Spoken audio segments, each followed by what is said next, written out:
Can you file for a change of custody if your child's grades are dropping? Well, my name is Akiva Goldman. I'm the director and founder of Goldman & Associates. Our firm has a primary focus on family law issues here in Michigan, and today we're continuing our video series designed to educate and inform the public, so please subscribe to our channel. You know, the court cares about some things, doesn't care about other things. Amongst the things that the court really does care about is school. School, medical things, religious kind of things, fundamental things is going to get the court's attention. And if your kid is failing out of school at the watch of the other custodial parent, that's something the court is going to care about. But failing out of school is different than the question as posed, which is, can you change custody if the grades are dropping? Dropping grades is not the same as failing out of school. Some kids maintain a certain level. They get into high school where maybe it's a little more demanding, or, the courses might be a little more difficult or a little more focused. In that situation, you might see a fluctuation in the grades. An A student might start getting B's and C's. It just depends. And the court's going to look to see why is the child all of a sudden experiencing this. If it's just an adjustment period that a lot of kids go through, the court's not going to change custody because of that.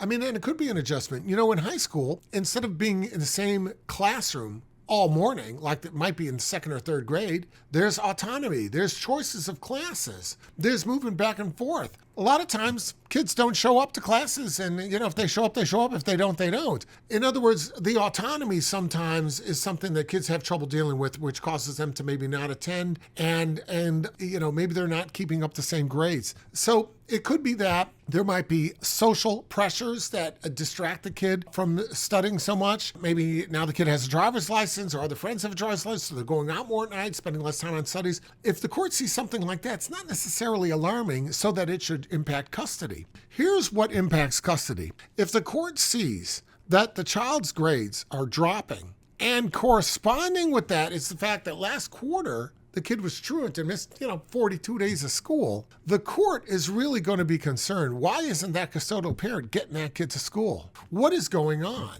So when you have situations of extreme truancy, for example, and that's what's causing the diminishment in the grades, the court's really, really going to take a very close look at that and might very well determine that that's a change in circumstances which supports and revisiting custody and maybe even changing it. So it's not just the diminishment in the grades or the fluctuation in the GPA that's going to change whether or not, or decide whether or not we change custody, but it's what's behind it and whether or not that reflects some instability in the child's life. If you have questions about your kid, of course, reach out and we'll be glad to help you out.